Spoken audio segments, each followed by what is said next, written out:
If you're enjoying these forgotten cases, please like the video and subscribe. It really helps this channel grow. And tell me in the comments, where are you listening from, and what's the weather like there right now? In the summer of 1863, Medina, Ohio was the kind of town where people still measured trust by familiarity. Livestock dealers knew the farmers they traded with. Store owners extended credit on reputation. Families left their doors unlocked during the day. Even with the Civil War reshaping the country beyond Ohio's borders, Medina remained a place built on routines that seemed permanent. The town sat along important roads linking Cleveland to the agricultural communities farther south and west. Wagons carrying livestock moved steadily through Medina County. Farmers discussed crop prices outside feed stores. Young men enlisted for the Union Army while newspapers carried casualty lists from battles hundreds of miles away. One of the better-known residents in the area was Shubal Coy. Coy was 40 years old, a livestock dealer with a practical reputation and a stable income. He was not wealthy in the way bankers or industrialists were wealthy, but in rural Ohio, cash on hand mattered more than appearances. Men like Coy operated largely through direct transactions. A successful purchase of cattle or sheep could involve hundreds of dollars changing hands in a single day. He lived with his wife and their 7-year-old son Ferdinand in a modest home outside the centre of Medina. Contemporary accounts describe the family as respectable and well-liked. Their home was part residence and part working household, the kind of place where neighbours came and went comfortably. On July 1st, 1863, Shubal Coy cashed a cheque for approximately $1,200. He intended to use the money to purchase sheep. According to people who knew him, Coy often kept large sums close at hand and was known to sleep with money under his pillow. That detail would later become central to the investigation. The same summer, another figure had attracted attention in Medina. A man calling himself Captain Frederick F. Streeter had arrived in town claiming to be an officer connected to the 64th Ohio Volunteer Infantry. Streeter presented himself as a military recruiter at a time when Civil War uniforms still carried prestige and authority, but the reality behind the title was less impressive. Frederick Streeter had originally enlisted in Berdan's sharpshooters, serving with Vermont's 1st Regiment. Records show that he never rose beyond the rank of corporal. Reports from the period indicate that he deserted and returned to Bellows Falls, Vermont. There were also troubling allegations attached to his past. Newspapers later claimed that before leaving Vermont, Streeter had attempted to set fire to his own home while his wife and child were inside. The accusation was never fully adjudicated in court, but it followed him west. By 1863, Streeter was living beyond his means in Medina. His recruiting venture had failed. He had little visible income, yet he dressed carefully and cultivated the appearance of importance. He also married into a respected local family. His new wife, 16-year-old Miss Whitmore, came from a prominent Medina household. Through her, Streeter gained access to local society. Mrs. Streeter was reportedly close friends with Mrs. Coy and had visited the Coy home frequently. That connection gave Frederick Streeter something far more valuable than social standing. It gave him familiarity with the Coy household. At approximately 3:30 on the morning of July 2nd, 1863, a young man travelling to work noticed flames coming from the Coy residence. He raised the alarm immediately. Neighbours rushed toward the property carrying buckets of water. The fire had begun spreading through portions of the house, but it had not yet fully consumed the structure. Once the flames were partially controlled, several men entered the home expecting to rescue the family. Instead, they found a massacre. Shubal Coy was discovered in bed with multiple stab wounds to the throat and chest. Contemporary medical descriptions recorded 9 separate wounds, any one of which could have been fatal. Mrs. Coy lay nearby on the floor. Unlike her husband, evidence suggested she had awakened and resisted the attack. She suffered extensive cuts to her body and head, more than 20 wounds according to reports at the time. Her throat had also been slashed. Their young son Ferdinand remained in bed. His throat had been cut while he slept. The scene immediately suggested more than simple robbery. The violence was controlled, deliberate and methodical. Yet one clear motive emerged quickly. The money was gone. Investigators learned within hours that Coy had recently cashed a substantial check. The envelope that had apparently contained the money was later discovered outside the house. Blood appeared along the torn edge. The killer had also attempted to destroy the evidence. Authorities concluded that the fire had likely been set after the murders in an effort to burn the house before the crime could be discovered. Had neighbours arrived 15 minutes later, the bodies and physical evidence might have been consumed entirely. The investigation began almost immediately. At first, there was confusion surrounding bloody handprints discovered near a fence outside the property. Some feared the markings indicated multiple attackers, but investigators later determined the prints belonged to neighbours who had moved the victims and wiped blood from their hands. Authorities also recovered a large butcher knife belonging to the Coy household. The blade had reportedly been cleaned, but investigators believed it was likely the murder weapon. The attempted fire revealed additional planning. Investigators concluded the killer had piled clothing, bedding, and paper beneath portions of the house and set them alight after the murders.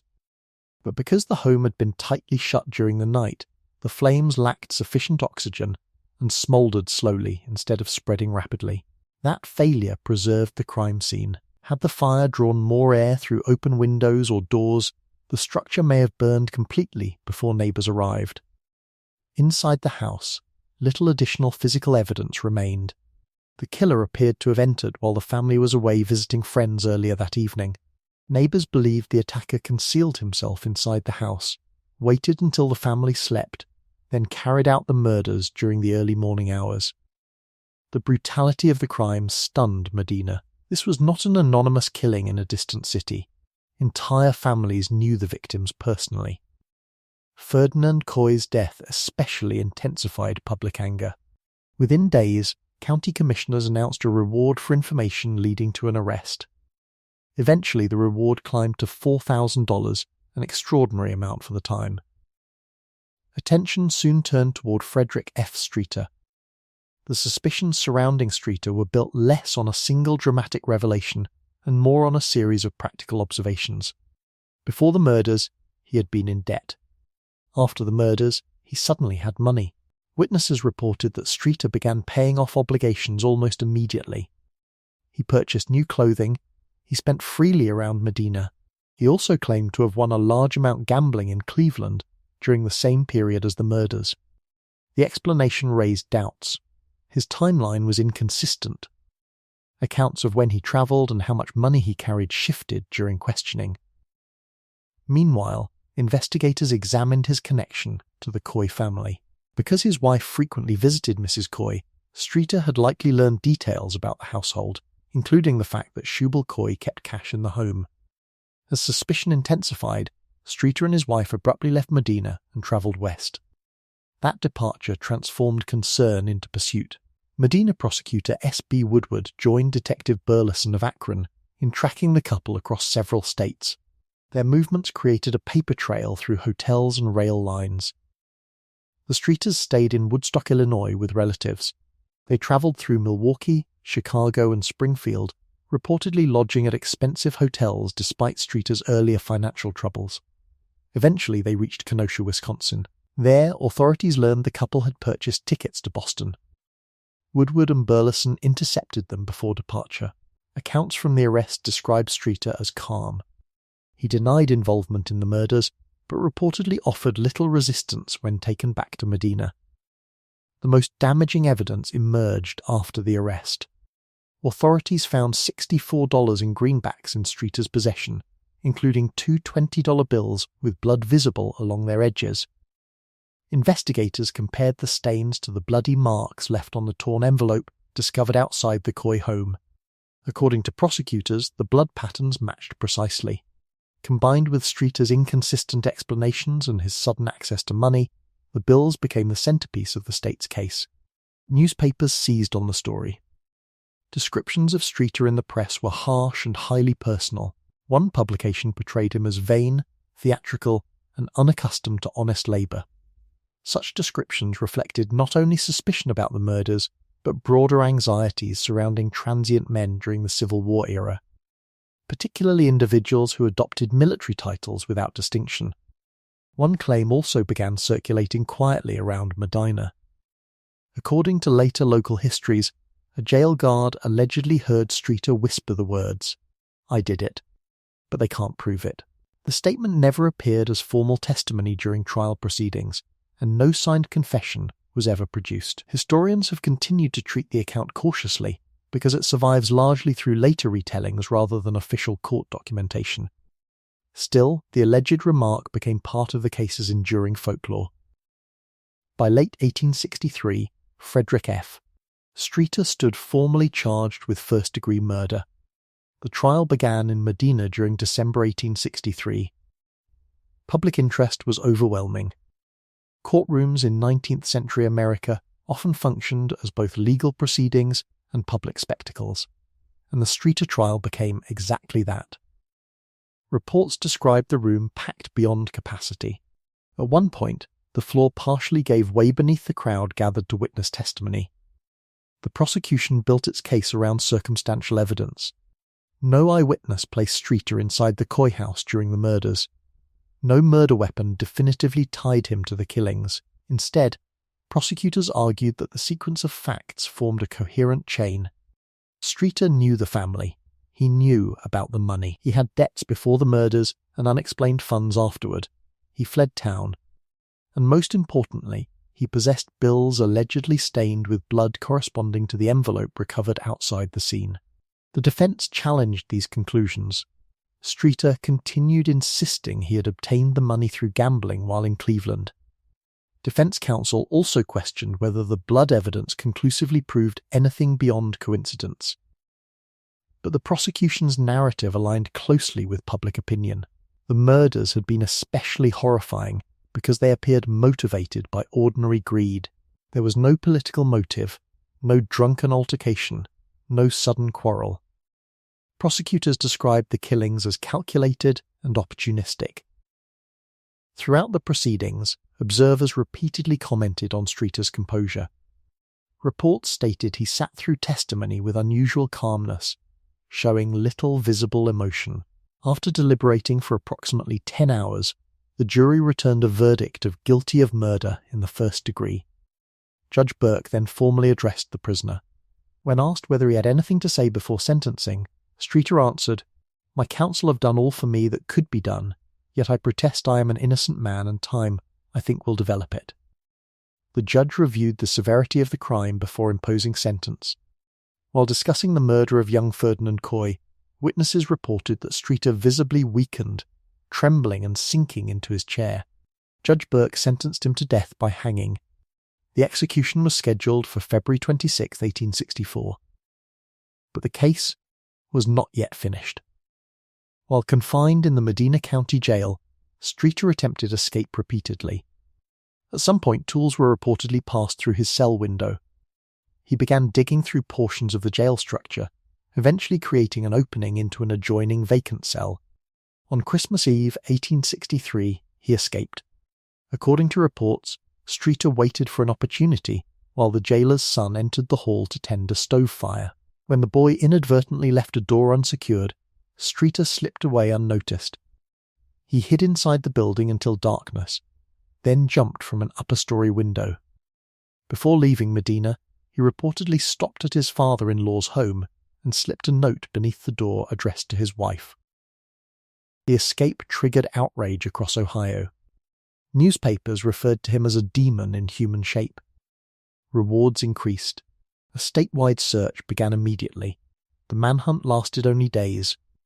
On December 30, authorities captured Streeter hiding in a barn near Richfield, Ohio, at the property of a relative. This time, he was returned to jail under heavier restraints. In the weeks before execution, Streeter's condition deteriorated. Reports indicated he attempted several strategies to avoid hanging, including feigning insanity and refusing food. By February 1864, he had become severely weakened. Witness accounts described a prisoner so frail he could barely stand, yet even at the end, Streeter maintained his innocence. Shortly before the execution, Mrs. Coy's father reportedly confronted him directly. Streeter answered, "As true as there is a God in heaven, I never murdered your daughter." The hanging itself became another public spectacle. More than 15,000 people gathered outside the execution grounds in Medina. Authorities erected a tall wooden fence around the gallows, but portions of the crowd tore it down and burned it. Guards prevented spectators from overrunning the execution site. Streeter was too weak to walk to the scaffold.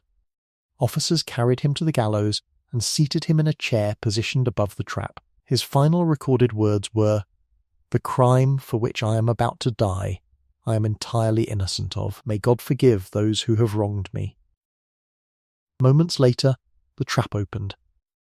Frederick F. Streeter died on February 26, 1864. The Coy murders officially ended with his execution, but the case remained discussed in Ohio newspapers for years afterward. Part of that lingering fascination came from the nature of the evidence itself. The prosecution's case had been powerful, but largely circumstantial. The blood-stained bills, the sudden money, the flight west, and Streeter's familiarity with the household convinced the jury beyond reasonable doubt. Yet Streeter never confessed. That absence left a narrow space for continued debate. For the Coy family, however, the consequences were absolute. Shubal Coy, his wife, and their 7-year-old son Ferdinand were buried together after one of the most shocking crimes Medina County had ever experienced. The house where the murders occurred remained remembered locally for decades, preserved in postcards and newspaper sketches long after the Civil War had ended. And the case itself became part of a larger 19th century American pattern: crimes solved through movement, witness testimony, financial behaviour, and circumstantial reconstruction, long before modern forensic science existed. In Medina, the murders entered local history not as legend, but as record. A family destroyed for money, a drifter who claimed innocence to the end, and a community that never fully forgot the fire discovered before dawn on July 2nd, 1863. On the morning of Saturday, the 1st of February 1896, a 17-year-old farmhand named Johnny Hewling was walking through a privet hedge along a back road in Fort Thomas, Kentucky, when he saw something on the ground that he could not at first make sense of. He stopped. He took a step closer. The shape on the ground was a young woman, slight in build, well dressed in a blue tailor-made suit and small, fine shoes. She was lying on her back, her arms above her head. She had been there since the previous night, in the cold of a Kentucky February. The boy was about to run for help when he looked one more time and saw the single most terrible detail of the scene. The young woman in the field had no head. It had been severed from her body and taken away by whoever had killed her. The body lay in a field on the property of a man named John Locke. The road through that field is still known by the name the local people gave it in the days that followed. Today, it is called Bryan Way. The case that followed would draw in 3 American states. It would consume the newspapers of 2 countries for almost a year. It would produce the first known criminal use of cocaine as a method of subduing a victim in American legal history. It would lead to the convictions and executions of 2 young dental students. It would be retold in song and ballad across the American South for the next half-century, and it would end with one of the most disturbing single questions in the history of American crime, a question that has never been answered. Where is Pearl Bryan's head? To begin, you have to know who she was. If you're enjoying these historical cases, please like the video and subscribe. It really helps this channel grow. And tell me in the comments, where are you listening from, and what's the weather like there right now? Pearl Bryan was born on the 10th of October 1873 on a prosperous farm outside the small town of Greencastle in Putnam County, Indiana, about 40 miles west of Indianapolis. She was the youngest of 12 children of Alexander Stanford Bryan, a well-respected farmer and a leading member of his community. The Bryan family was comfortable. They were church-going. They were the kind of people whose daughters did not, in 1896, end up in a field in Kentucky. Pearl was a music student. She had been educated at DePaul University in her hometown, where she had taken courses in voice and piano. She was, by every description of those who knew her, small in stature, only 5 feet 2 inches tall, with dark hair and small fine features. She was 22 years old in January 1896. She was unmarried, and she had a secret she had been trying for several months to keep from her family. She was pregnant. She was 5 months along. The father of the child was a young man named Scott Jackson, whom Pearl had met through her cousin William Wood in the spring of 1895. Jackson was 28 years old. He was originally from Maine. He had moved to Greencastle for a time, where he had worked briefly as a clerk, and where Will Wood had introduced him to his cousin Pearl at a local social gathering. The two of them began dating quietly. Jackson was, by the description of the period newspapers, a handsome and well-dressed young man, fluent in conversation, popular at social gatherings. He had cold grey eyes. Those who would later describe him in court would mention the eyes more than any other feature. By the autumn of 1895, Pearl had told Scott Jackson she was carrying his child. By the autumn of 1895, Scott Jackson had left Greencastle for the city of Cincinnati, Ohio, where he had enrolled as a dental student at the Ohio College of Dental Surgery. He shared a boarding room there with another young dental student, a 21-year-old Indiana boy named Alonzo Walling, who came from the town of Mount Carmel in the eastern part of the state. Through the late autumn of 1895 and the early winter of 1896, Pearl and Scott exchanged letters. Pearl wrote of her growing fear. She wrote of the need for him to marry her. Jackson wrote back repeatedly of a different plan. He told her that he and his roommate Walling, as dental students, had access to medical knowledge. He told her that there was a particular kind of medical procedure that could end her pregnancy. The procedure was, by the laws of every American state in 1896, a serious crime. Jackson and Walling were not qualified to perform it. They had no real medical training of the kind required. They were dental students, not surgeons. But Jackson told Pearl that he could solve her problem. He told her to come to Cincinnati. On the 28th of January 1896, Pearl told her family that she was going to visit a friend in Indianapolis. She packed a small valise and boarded a train. She arrived not in Indianapolis, but in Cincinnati. She checked into a hotel under the false name Mrs. Maud Stanley, the name of her married sister. She sent a messenger to find Scott Jackson at his boarding house. The two of them met. Walling came with him.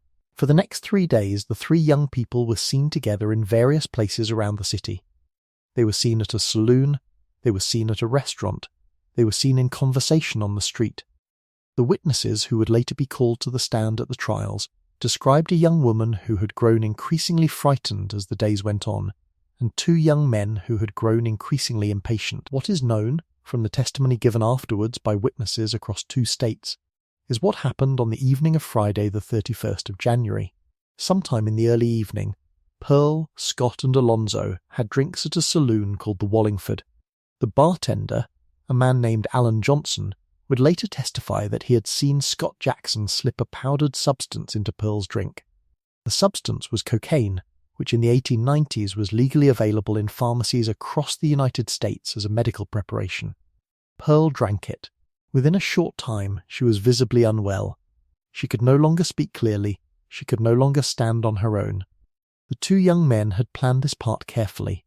They had expected the cocaine to do their work for them. They had expected Pearl to never wake up. But Pearl did not die. A young hack driver named George Jackson, no relation to Scott Jackson, was hired to drive a closed carriage. He picked up Pearl, Scott and Alonzo from the Wallingford saloon. By his own later testimony, Pearl was by this point in the back seat of the carriage, leaning against Scott Jackson, unable to hold herself upright. The young hack driver was instructed to drive across the Ohio River into Kentucky, into the rural country south of the river. At some point in the country outside Fort Thomas, the two dental students dismissed him. He returned to Cincinnati without his 3 passengers. He would later be a critical witness for the prosecution. What happened in the field on the lock farm in the hours that followed was reconstructed afterwards from the medical examination of Pearl's body. The cocaine had not killed her. The two young men had brought her to a remote place in the country, expecting her to die quietly. When she did not, they made a different decision. They had taken with them from the dental college a heavy, razor-sharp surgeon's scalpel, which the college would later report missing from its instrument cabinet, and which matched the clean, precise wounds on the vertebrae of Pearl's neck. In that cold Kentucky field, in the early hours of the 1st of February 1896, the two of them used the scalpel to cut their friend's throat. Pearl was alive when the wounds were made. She died, the medical examiner would conclude, of blood loss before the beheading itself was carried out. Once she was dead, they took her head from her body. They left the body where it lay in the field on the lock farm. They took the head with them. The investigation that followed was an extraordinary piece of police work by the standards of 1896, and it was the result of a single unusual man. The body had no head. There was no purse. There were no papers. There was no immediate way to identify the woman. The coroner of Campbell County, Kentucky, however, ordered the body taken to a Newport funeral home, where the public was permitted to view it in the hope that someone would recognize it. Over the next 24 hours, hundreds of people came to look. None of them knew her. But on the morning of the 2nd of February, a friend of a Newport shoe dealer named Louis Pook came into Pook's shop with the story of the murder. Pook had spent years as a travelling shoe salesman across the Midwest. He had a particular gift for matching shoes to the places where they had been made. He went to the funeral home. He examined the small fine shoes still on the body. They were size 3. They were custom made. And on the inside of one of them, he found a small lot number stamped in the leather. Pook telegraphed the number to a Greencastle, Indiana shoe company called Louis and Hayes. The shoe company confirmed that the lot in question had been sold in a particular shipment of 12 pairs to a Greencastle retailer. Of the 12 pairs, 11 could be accounted for. The 12th pair, size 3, had been sold to a customer named Pearl Bryan. On the 3rd of February, 2 days after the discovery of the body, Cincinnati detectives Crimen and McDermott boarded a train for Indiana, carrying the dead woman's clothing. They arrived at the Bryan farm in Greencastle. They showed the clothing to Alexander Stanford Bryan. He recognized it at once. His youngest daughter Pearl, who had told the family she was visiting a friend in Indianapolis, had not arrived. The family had thought she was simply delayed. The Indianapolis friend had no idea she had ever been expected. The detectives now had a name. From the name they had a connection. Pearl's friends in Greencastle, when asked, immediately gave the name of the young man she had been seeing, and with whom she had been in correspondence for many months. He was a dental student in Cincinnati named Scott Jackson. The Cincinnati police also had, by that point, a second piece of evidence. They had intercepted a letter from a young man in Greencastle named William Wood, addressed to Scott Jackson, asking him what had become of Pearl. Will Wood was Pearl's cousin. He had been the original go-between.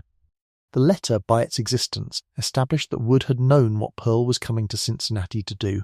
On the 5th of February, 4 days after the discovery of the headless body in the lock field, the Cincinnati police arrested Scott Jackson at the boarding house he shared with Alonzo Walling. Walling was arrested the same day.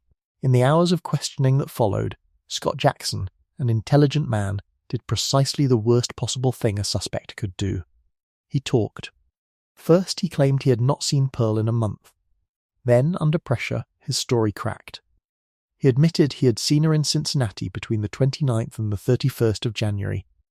He admitted to purchasing cocaine for her, and then he began to implicate his roommate Alonzo Walling, suggesting that Walling had been the one who had disposed of certain evidence, including, in Jackson's words, what might have been Pearl Bryan's head, left in a bloody travelling bag at a saloon. The bag was never found. The head was never found.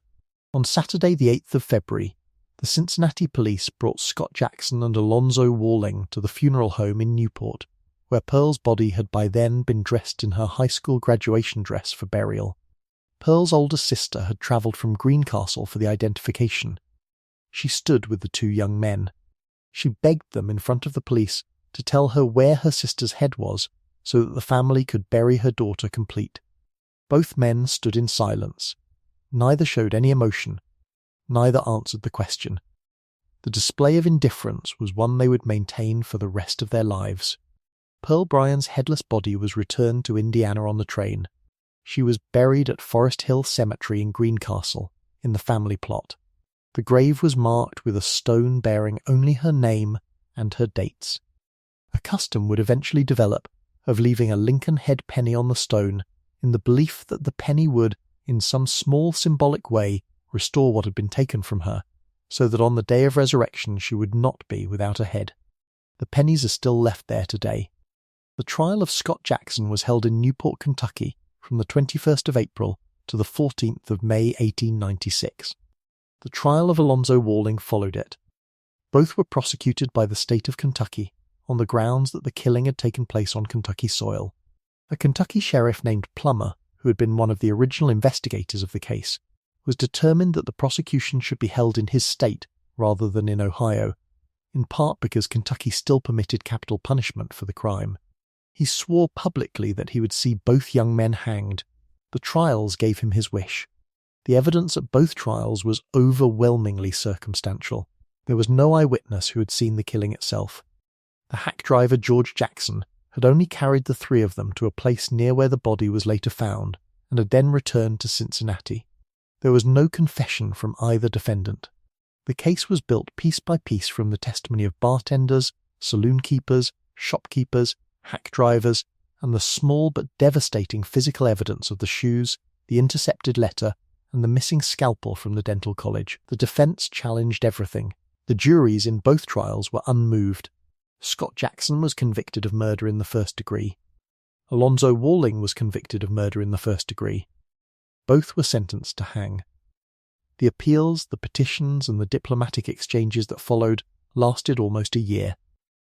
Throughout that time, the governor of Kentucky made it clear that the only thing that could spare either young man from the rope was a full and detailed confession that would identify which of them had performed which act, and which would reveal the location of Pearl Bryan's head. On the evening before their executions, the two were allowed to sit together in the Newport jail. They were given cigars. They were permitted to speak with other prisoners. At one point in the evening, Scott Jackson made a statement to the warden in which he claimed that Alonzo Walling had not been involved in Pearl Bryan's death. The statement was forwarded to the governor. The governor, by telegram, replied that unless Jackson provided further details about the killing itself, and most importantly the location of the head, both executions would proceed as planned. Jackson refused. On the morning of Friday the 20th of March 1897, Scott Jackson and Alonzo Walling were brought together to the scaffold that had been erected in the yard behind the Campbell County Courthouse in Newport. It was the last public hanging the city of Newport would ever hold. The crowd that gathered to witness it overflowed the yard, pressed against the gates, and filled the surrounding streets. The two men were hanged simultaneously on the same scaffold. Walling, in his last moments, was reported by one newspaper to have promised to come back and haunt the area after his death. Jackson said nothing. Neither man ever revealed, in his last hours, the location of Pearl Bryan's head. What had happened to it has been a matter of speculation for well over a century. The most common theory, advanced at the time and repeated in nearly every account since, is that Jackson and Walling threw the head into a well at a slaughterhouse near Cincinnati that the two of them had access to. Another version of the theory is that Jackson took the head back to Cincinnati and disposed of it somewhere within the city, possibly in the river. None of these theories has ever been confirmed. The well has been searched. The river has been dragged. The slaughterhouse no longer stands. For many years, a darker rumour spread through the small towns of the Ohio Valley. It was said that Jackson and Walling had been members of a small occult society and that they had refused to reveal the location of the head because to do so would have exposed other members of the society to discovery. The rumour, which had no real evidence to support it, was the work of newspaper imagination and local folklore. It persisted because the case itself was so difficult to live with otherwise. People want a reason for a horror. The newspapers and the ballad singers and the storytellers of the Ohio Valley gave one where no rational reason was available. The truth almost certainly is simpler and darker. Two young men brought a young woman to a remote field in Kentucky, expecting her to die quietly from the drug they had given her. When she did not die, they took out a scalpel they had stolen from their dental college, and they made sure she did. The head, the only piece of evidence that could have most clearly identified her, was thrown somewhere on the way back to Cincinnati. The two of them knew where. They took the knowledge to the scaffold. Pearl Bryan rests in Forest Hill Cemetery in Greencastle, Indiana, in the grave her family bought for her in February 1896. Her body has lain there for well over a century. Her head, somewhere in the country between Newport, Kentucky, and the city of Cincinnati, Ohio, has never been found. Tell me in the comments what you think happened to Pearl Bryan's head, and whether you believe Jackson and Walling really took the secret with them, or whether someone else, somewhere, still knows. London, England. Autumn 1891. South of the Thames, the district of Lambeth settled each evening beneath coal smoke, damp river fog, and the glow of weak gas lamps. Railway labourers crowded public houses along Westminster Bridge Road, while women drifted between lodging homes, music halls, and late-night taverns, searching for work that rarely lasted longer than a night. The Whitechapel murders were still fresh in public memory. Even 3 years later, London newspapers continued feeding readers stories of violence in the poorer districts. But the danger that arrived in Lambeth in 1891 looked very different from the shadowy figure imagined during the Ripper Panic. This killer wore polished shoes, carried medicine, and introduced himself as a doctor.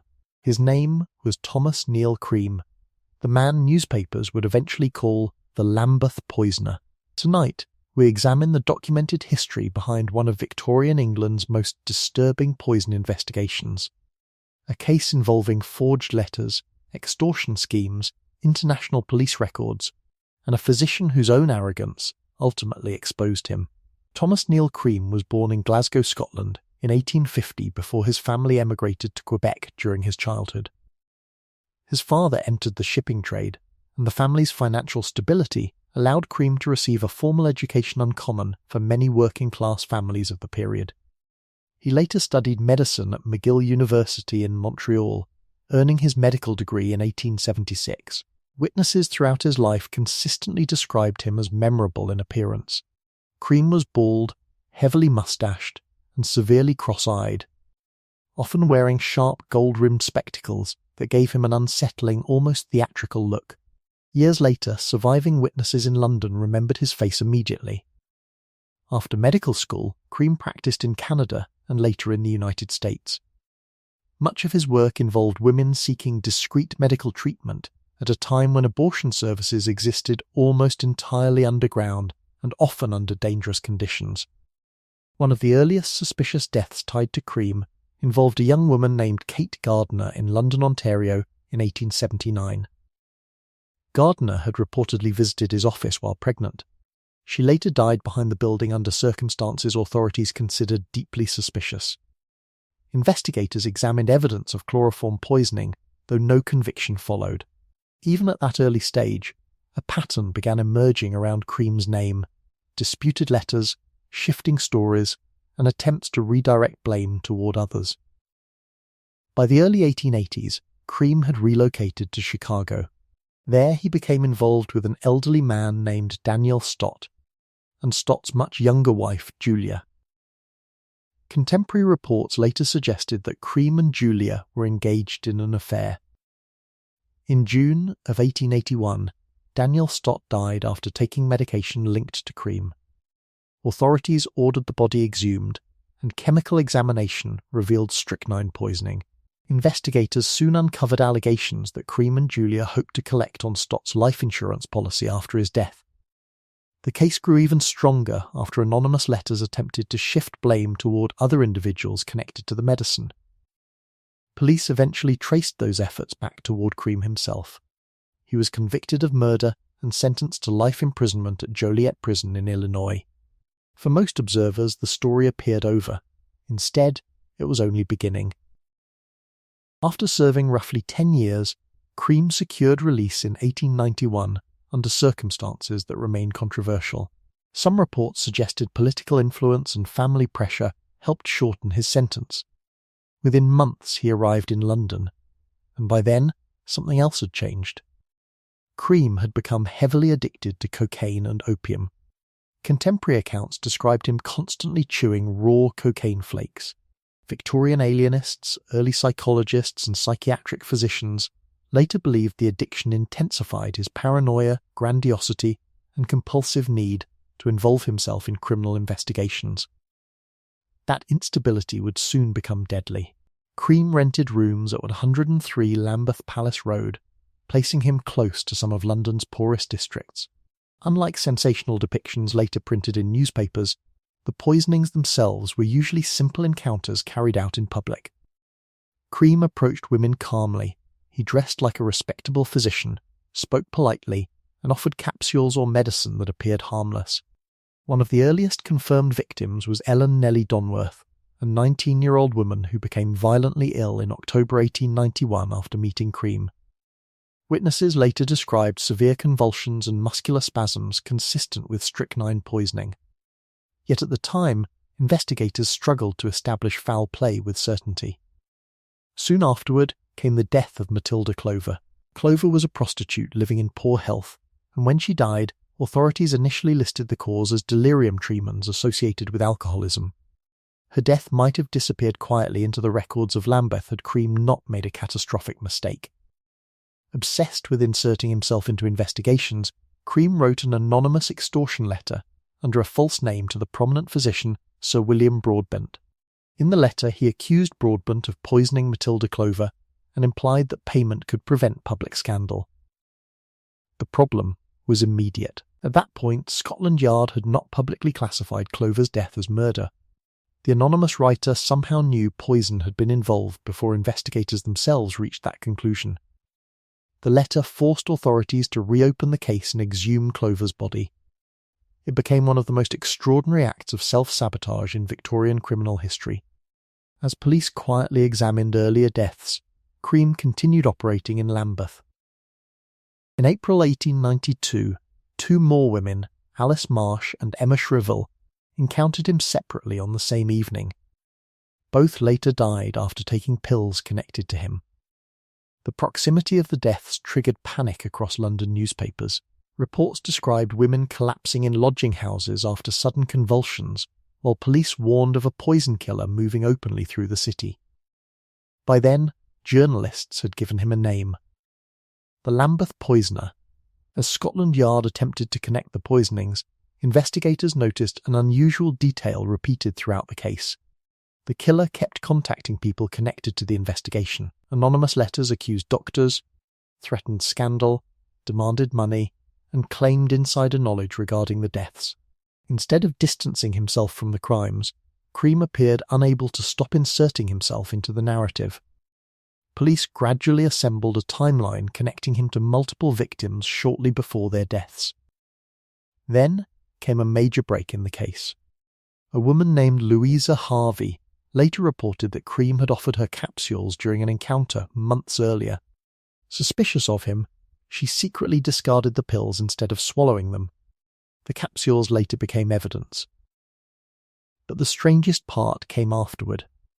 Months later, Cream unexpectedly encountered Louisa Harvey alive on the street. Witnesses said he appeared visibly startled, almost panicked, realizing the woman he believed dead was standing directly in front of him.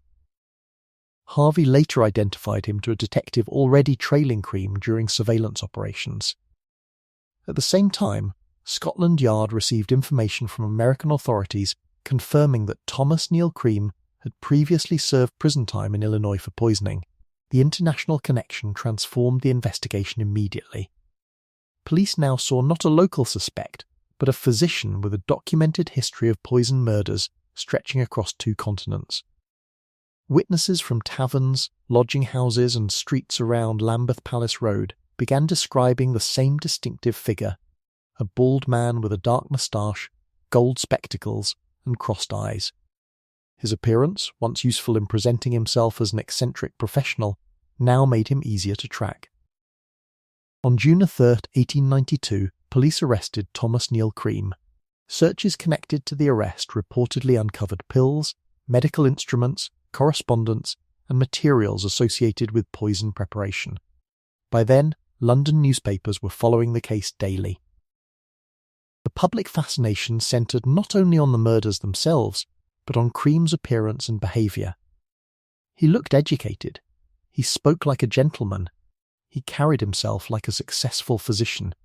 Yet behind that image stood a convicted poisoner who appeared increasingly consumed by paranoia, narcotics, and the belief that he could manipulate everyone around him, including the police. The trial of Thomas Neill Cream opened at the Old Bailey in October 1892. He faced charges connected to the murders of Ellen Donworth, Matilda Clover, Alice Marsh, and Emma Shrivell, along with the attempted murder of Louisa Harvey. The prosecution presented the case methodically. Witnesses placed Cream alongside victims shortly before their deaths. Medical testimony detailed the symptoms of strychnine poisoning. Investigators introduced the anonymous extortion letters, particularly the letter involving Matilda Clover and Sir William Broadbent. That single letter became devastating evidence. By identifying poison before police themselves reached the conclusion, the writer had effectively revealed inside knowledge available only to the killer. The prosecution argued that Cream's obsession with manipulation ultimately exposed him. The defence challenged witness identifications and questioned whether some deaths could be conclusively distinguished from illness, alcoholism, or accidental poisoning. But the broader pattern proved difficult to escape. The surviving testimony from Louisa Harvey strengthened the prosecution further, particularly after investigators linked discarded capsules directly to Cream. Newspapers covering the trial repeatedly emphasised the contradiction between Cream's respectable appearance and the crimes described in court. To many readers, the case reflected a growing Victorian fear that violence no longer came only from obvious criminals lurking in alleys, but from educated men capable of hiding behind status and profession. After a short deliberation, the jury returned a verdict of guilty. Thomas Neill Cream was sentenced to death. On November 15, 1892, Thomas Neill Cream was executed at Newgate Prison. In later years, executioner James Billington claimed Cream attempted to say the words, "I am Jack." The statement fueled decades of speculation linking him to the Whitechapel murders. But prison records placed Cream inside Joliet Prison during the 1888 Ripper killings. The claim was almost certainly fiction, the final desperate performance of a narcissist reaching for permanent infamy at the very edge of death. The documented reality remains disturbing enough without the mythology. Thomas Neill Cream had already been convicted of murder in the United States before arriving in London. Multiple investigations across Canada, America, and England revealed the same recurring patterns: poison, forged accusations, extortion letters, vulnerable women, and repeated attempts to redirect blame. Several victims initially received little investigative attention because of poverty, alcoholism, or social status. In some cases, authorities first attributed deaths to illness or addiction rather than deliberate poisoning. The case also exposed major weaknesses in 19th century forensic investigation. Toxicology existed, but communication between countries remained slow, and poison murders often depended heavily on circumstantial evidence and persistence from investigators. By the end of 1892, the Lambeth Poisoner had become one of the most notorious criminal figures in Victorian England. Yet what lingered longest in public memory was not simply the poisonings themselves. It was the image of a physician moving calmly through London, carrying medicine in his pocket, while victims collapsed behind him one by one. More than a century later, the official record still survives through Old Bailey proceedings, prison records, newspaper archives, and medical testimony preserved from the final years of the Victorian era. And within those records, the name Thomas Neill Cream remains permanently tied to one of the darkest poison investigations in London history.